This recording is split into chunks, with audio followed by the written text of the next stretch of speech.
O monstro solitário traído pelo próprio vaso sanitário. O assassino fazendo uma viagem de carro com o passageiro mais estranho de todos. E o psicopata hardcore que foi pego por causa de um disquete. Hoje vamos provar que o chamado gênio do crime não passa de um mito de cinema. Esses são os 10 erros mais idiotas que fizeram serial killers serem pegos. Número 10. Earl Leonard Nelson matou entre 22 e 29 pessoas entre 1926 e 1927. Ele também colecionou uma série de apelidos insanos nesse processo. O Estrangulador das Trevas, o Assassino Gorila e o Homem Gorila.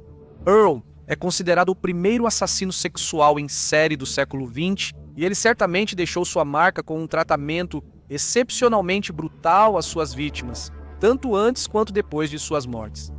Alguns corpos das vítimas estavam tão mutilados que investigadores os compararam aos assassinatos de Jack, o Estripador. Seus crimes foram tão brutais que inspiraram Alfred Hitchcock a criar o filme A Sombra de uma Dúvida. Apesar de assustador, Earl foi pego de forma espetacularmente idiota. Emily Patterson, última vítima de Earl, resistiu antes de ser espancada até a morte com um martelo. Ela arranhou a cabeça dele enquanto ele a dominava, arrancando alguns tufos de cabelo. Earl, vaidoso apesar do apelido Homem Gorila, foi ao barbeiro cortar o cabelo e fazer a barba. Depois, o barbeiro Nicholas Tabor notou sangue no cabelo e arranhões profundos no couro cabeludo de Earl. Ao ouvir o comentário, Earl se irritou, pediu que não mexesse nos ferimentos e saiu. O barbeiro humilde rapidamente virou uma das principais testemunhas que levariam a polícia até Earl, colocando-o no caminho da forca. Pelo menos ele morreu com um corte de cabelo novo. A derrota de Earl é humilhante, mas menos do que apanhar de uma de suas vítimas. Porém, número 9. Jeffrey Dahmer é tão infame que praticamente dispensa apresentações. O canibal de Milwaukee é figura constante nos círculos de crimes reais, brutalizando vítimas para satisfazer fantasias perversas. Dahmer já tinha escapado de algumas situações incrivelmente sortudas para um assassino. Chegou a ter uma vítima devolvida pelas autoridades, após convencê-las de que o adolescente que fugiu era só seu namorado, fazendo drama. Talvez tenha sido a arrogância de incidentes como esse que o motivou quando ele pegou sua última vítima, Tracy Edwards, e o atraiu de volta para seu apartamento com a promessa de que beberiam cerveja e fariam companhia um ao outro. Dahmer mudou de atitude ao chegarem, algemando Edwards e dizendo que comeria seu coração. Edwards conseguiu manter a calma e conversou com Dahmer, fazendo-o acreditar que aceitava qualquer jogo estranho e assassino que ele quisesse tentar, desde que pudessem beber cerveja e fazer uma pausa para o banheiro. Dahmer, talvez atraído por sempre querer uma vítima que se submetesse tão facilmente, atendeu ao pedido de Edwards. Isso lhe deu tempo para achar uma chance. Então ele deu um tapa forte em Dahmer, fugiu e avisou a polícia que prendeu Dahmer. Após acharem restos de 17 homens no apartamento do assassino, ele foi espancado até a morte por um colega de cela. Em um final de jogo bizarro, epílogo da história, Tracy Edwards foi claramente mudado para sempre por sua experiência ao sobreviver por pouco ao assassino mais infame de Milwaukee. Em 2011, ele foi acusado de assassinato por jogar um homem de uma ponte, segundo o advogado de Edwards. É como Humpty Dumpty, é como se ele nunca tivesse conseguido juntar os pedaços de novo. Admito uma metáfora infeliz após seu cliente provocar a morte de um homem. Mas se dar mal por confiar na vítima é uma coisa. E se confiar errado em um amigo? Número 8. Você provavelmente nunca ouviu falar de Charles Schmidt, mas ele era conhecido como o flautista de Tucson, um serial killer do Arizona que adorava atrair mulheres para o seu carro para brutalizá-las e matá-las das piores formas imagináveis. E além disso, ele era simplesmente estranho. Schmidt parecia ressentir-se das mulheres por ser baixo. Com 1,60 metros de altura, ele não era um rei baixinho, mas sim um verdadeiro vilão baixinho. Ele usava botas de cowboy ridiculamente grandes, recheadas com trapos para compensar sua falta de altura. Também era conhecido por mentir, dizendo às mulheres que tinha doença terminal e conexões com a máfia. E antes de começar sua onda de assassinatos, ele disse aos amigos, abre aspas, "Eu quero matar uma garota, quero fazer isso hoje à noite, acho que posso me safar." Mas sua tendência de gritar sobre os crimes que cometia foi, sem surpresa, o que causou o fim abrupto de sua onda criminosa. Ele forçou o braço do amigo, Richard Burns, para ajudá-lo a enterrar os corpos de algumas de suas vítimas. Ele também se gabava dos assassinatos para qualquer um que quisesse ouvir. A maioria não acreditava nele. No fim, Burns entregou o amigo por temer que Schmidt matasse sua namorada num acesso de fúria por seu complexo de Napoleão. Charles Schmidt devia ser tão insuportável de conviver na prisão também, porque 2 outros detentos o esfaquearam. 47 vezes, matando-o em 1975. Mesmo Schmidt parecia discreto perto da atrapalhada que fez nosso próximo assassino ser pego. Número 7, o serial killer de Berlim, Peter Goebbels, não era parente do outro famoso Goebbels, mas compartilhavam a mesma índole moral. Ele era um agressor sexual que matava as vítimas por estrangulamento para ocultar seus crimes. Ele estava tão determinado a não ser pego por suas ações horríveis que estava disposto até a matar. O aspirante a serial killer, de 23 anos, não controlava seus impulsos, que logo resultaram na morte de 4 mulheres inocentes.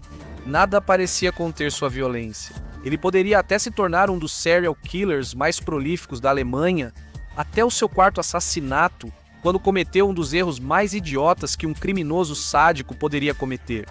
Ele deixou cair sua identidade na cena do crime. Isso é basicamente a coisa mais incriminadora que você poderia fazer. Exceto tirar uma selfie com sua vítima de assassinato e postar no Instagram com a legenda "Novo assassinato acabou de acontecer. #eu realmente matei ela. #serial killer". Após ser pego, ele negou a responsabilidade e disse que agiu por ser um homem doente. Mesmo assim, as autoridades alemãs lhe deram prisão perpétua pelos crimes. Embora o erro de Goebbels possa ter sido bem idiota, ainda assim não chega nem perto de ser tão farsesco quanto a maneira como nosso próximo serial killer acabou com seu próprio reinado de terror. Número 6, Dennis Nilsson era solitário. Como não existia Grindr nos anos 70 e 80, ele resolveu satisfazer seu desejo de companhia sozinho. O assassino em série britânico tinha um modus operandi muito consistente e matava a sangue frio. Ele conhecia homens e garotos em bares e os levava para seu apartamento. Ele os estrangulava até a morte e sentava com os corpos no sofá para sentir proximidade. E você achava que a cena de namoro hoje em dia era difícil? Tudo isso já faria de Dennis um sujeito bem doente por si só. Mas ele ficou realmente criativo e realmente nojento quando se tratava de se livrar dos corpos. Ele mantinha os corpos debaixo do assoalho só para poder se divertir. Antes que se decompusessem muito, ele registrava tudo em diários detalhados. Quando eles estavam muito mofados para que ele pudesse fazer o que queria, ele os desmembrava, às vezes fervendo a carne para separá-la dos ossos e poder jogar o excesso no vaso sanitário. E foi aí que os vasos sanitários entupiram. Um encanador da empresa Dino Rod foi chamado para resolver o entupimento, que logo percebeu se tratar de carne humana. Dennis, alguma vez? O cara de lábia sugeriu outra coisa. Parece que jogaram frango frito do Kentucky na descarga. Boa tentativa, Dennis, mas não, obviamente não era isso. Os encanadores chamaram a polícia, que chegou logo depois, quando os inquilinos indicaram o estranho no último andar. Eles conversaram com ele e notaram que o apartamento cheirava fortemente a carne humana em decomposição. Ao saber que o entupimento dos canos foi causado por restos humanos, ele fingiu choque. Meu Deus do céu, que horrível! Os detetives não caíram e um disse: "Pare de enrolar, onde está o resto do corpo?" Dennis logo cedeu e confessou o assassinato, além de mais 12 ou 13, e de alguma forma ele é muito menos provocador do que nosso próximo assassino. Número 5, Israel Keyes. Quanto mais um assassino acha que é um operador habilidoso no estilo Dexter, mais burro e desleixado será o seu fim. Foi o caso do criminoso versátil Israel Keyes. Ele se envolveu em assassinatos em série, incêndio criminoso, sequestro para resgate e até roubo a banco. Será que existe algo que esse cara não conseguia fazer? Aparentemente, evitar ser pego. Keyes era muito perverso, desde jovem estudou assassinos em série para aperfeiçoar sua técnica. O crime que o levou à prisão foi sequestrar, agredir e matar Sam Koenig. O caso ficou infame pelas cartas de resgate enviadas aos pais de Koenig, onde ele maquiou o cadáver dela e manteve os olhos abertos com linha de pesca para parecer que ela ainda estava viva. Para fotos de resgate, para um suposto gênio do crime, ele foi bem burro na hora de apagar seus rastros. Ele seguiu usando o cartão de Koenig em caixas eletrônicos, sendo filmado diversas vezes com um carro alugado ao fundo, facilitando o rastreamento de seus passos. A paranoia dela também o afetava, pois ele dirigia de forma errática. Quando foi parado pela polícia, descobriram que ele tinha grandes maços de dinheiro manchados de tinta brilhante no carro, pois havia roubado de um banco. Ele foi preso depois disso e fez uma longa confissão autoengrandecedora, que desde então se tornou a obsessão de fãs estranhos de serial killers por anos. Ele se tornou sua própria última vítima antes do julgamento.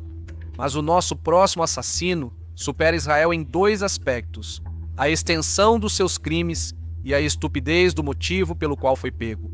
Número 4. Randy Kraft matou tantas pessoas que ele chegou a ser considerado como sendo 3 assassinos completamente diferentes. O assassino da lista, o estrangulador do sul da Califórnia e o assassino da rodovia. Ele matou de 16 a 67 pessoas. Ele tratava o assassinato como um esporte, sentindo prazer em cada morte e registrando-as em uma lista codificada. Randy parecia controlar tudo por fora. Era um programador de sucesso, algo mais valorizado nos anos 80 do que hoje. Quando não programava, ele matava jovens para satisfazer seus desejos doentios. Muitas de suas vítimas apresentavam sinais de mutilação e tortura enquanto ainda estavam vivas. E Randy tirava fotos para poder reviver a lembrança depois. Tudo sobre ele sugere que era o tipo de serial killer cuidadoso e meticuloso que estamos acostumados a ver em grandes filmes de suspense. Mantinha com sucesso uma vida dupla, reprimindo seu lado criminoso diariamente. Bem, exceto quando ele ficava bêbado e decidia dar uma volta por aí. Isso mesmo, Randy Kraft na verdade não foi pego por assassinato, ele foi pego por dirigir bêbado. A polícia o viu dirigindo de forma errática e o parou, notando alguém no banco do passageiro. Essa pessoa foi uma das vítimas de Randy, já falecida. Esse erro monumental e falta de planejamento fez com que esse estrangulador profissional fosse pego pelo braço longo da lei. Curiosamente, ao contrário de outros assassinos que exibem notoriedade após serem presos, Kraft declarou inocência. Até hoje, nosso próximo assassino, na verdade, tem um número de vítimas ainda mais brutal do que Kraft e, de certa forma, uma captura ainda mais facilmente evitável. Número 3. Dr. Harold Shipman é visto como um dos serial killers mais prolíficos da história moderna. Ele era um médico britânico com pelo menos 250 mortes confirmadas, matando ao longo de 30 anos entre 1975 e 1998. Seus crimes foram tão incrivelmente disseminados que o governo do Reino Unido lançou o inquérito Shipman, um estudo sobre seus crimes, presidido pela honorável Lady Justice Smith. Sim, esse é o título completo dela. A Inglaterra é estranha. O motivo dos crimes de Shipman parecia ser apenas o desejo de poder sobre outras pessoas. Ele era um marido e pai cruel e dominador para sua família. Acabar com a vida de idosos usando overdoses controladas de medicamentos lhe dava uma sensação de poder quase divina. Mas é irônico que não tenha sido sua sede de poder que acabou com a onda de assassinatos de Shipman. Na única vez em que mudou seu motivo para pura ganância, as pessoas já suspeitavam de Shipman havia algum tempo. Pacientes morriam misteriosamente sob seus cuidados, mas ele mandava cremar os corpos, dificultando obter provas para processá-lo. Até o taxista John Shaw o suspeitava por vários assassinatos. Ele levou 21 idosas aparentemente saudáveis ao hospital, que morreram pouco depois sob os cuidados de Shipman. Mas a gota d'água foi a morte de Kathleen Grundy, uma ex-prefeita rica. Você acredita? Ela decidiu de última hora mudar o testamento, excluindo filhos e netos para deixar 386 mil libras ao médico. Tudo desmoronou depois disso. Shipman foi preso e decidiu encerrar tudo dando a si mesmo uma dose de seu próprio remédio letal em sua cela. Mas Shipman e seu ato de ganância absurdamente desenfreada ainda pareciam até contidos se comparados ao número 2. Robert Durst foi destaque na famosa série documental de 2015 The Jinx. Ela revelou os fatos estranhos da vida do herdeiro rico e os vários crimes dos quais ele era suspeito. Para quem não sabe, basta dizer que seu pior crime envolveu assassinato e desmembramento. Sempre parecia que ele escaparia e viveria com os 65 milhões de dólares herdados. Isso só mudou quando ele aceitou participar do documentário, filmado entre 2010 e 2012, pois Durst era tão sutil quanto um carro-bomba. Ele foi flagrado em um momento constrangedor de microfone aberto, murmurando: "O que diabos eu fiz? Eu matei todos eles." Claro, como se não bastasse, O documentário fez a polícia voltar a investigá-lo, tornando sua participação ainda mais bizarra, pois ele ainda cometia crimes. Os policiais o encontraram andando com uma arma carregada, o que era ilegal, já que era um criminoso condenado. Criminosos condenados não podem ter armas. Ele foi sentenciado a 85 meses por porte ilegal. Em outubro de 2021, Durst foi condenado à prisão perpétua sem direito à liberdade condicional pelo assassinato de Susan Berman, mas morreu apenas 3 meses depois. Falando em caras que poderiam ter escapado de seus crimes horríveis se soubessem ficar calados, há mais um assassino. Nós simplesmente temos que incluir o número 1. Dennis Rader parecia ter sido criado em laboratório para ser um monstro assassino de Hollywood. Desde jovem, ele tinha fantasias violentas e parecia viver para se tornar a máquina de matar perfeita. O exército lhe deu vantagem física sobre as vítimas. Os estudos de justiça criminal na faculdade o tornaram ciente das leis que o perseguiriam. Seu trabalho como especialista em sistemas de segurança lhe deu o conhecimento para invadir casas, onde amarrava mulheres e as asfixiava até a morte. Fora dos assassinatos, ele aparentava ser um pai exemplar, até liderando o grupo de escoteiros do filho. Dennis também tinha o estranho hábito de fazer cosplay nas horas vagas. Ele se vestia com peças de roupa tiradas de suas vítimas e tirava selfies macabras enquanto se amarrava e usava máscaras grotescas. E ele também era arrogante. Ele deixava bilhetes nas cenas dos crimes dizendo: "Minhas palavras códigos serão amarrar, torturar, matar." Bind, torture, kill. Após alguns assassinatos, enviou carta a uma televisão local perguntando: "Quantas pessoas preciso matar para ter meu nome no jornal ou atenção nacional?" Ele provocava a polícia e, após parar de matar em 1991, parecia ter sumido. Seu ego e falta de habilidades tecnológicas prevaleceram em 2004. Entediado pela falta de atenção, passou a enviar caixas com evidências para a polícia. Cartas, desenhos e bonecas, simulando seus crimes em 2005, tentando adaptar suas provocações à polícia à era digital. Ele perguntou aos colegas policiais se conseguiriam rastreá-lo caso enviasse um disquete, vendo uma oportunidade. Parecia bom demais para ser verdade. Os policiais anunciaram nos classificados que não podiam rastrear um disquete. E Dennis estava tão confiante em si mesmo que, inexplicavelmente, ele realmente acreditou neles e enviou o disquete contendo seus escritos. A polícia achou os metadados em um Word deletado, rastreou até radar e o prendeu. Ele segue na cadeia aos 80 anos. Mais de 2 décadas depois, alguns assassinos em série foram pegos pela própria estupidez, mas outros escaparam completamente. Veja, piores assassinos em série que a polícia nunca pegou para conhecer quem sumiu sem deixar rastros, ou clique neste vídeo.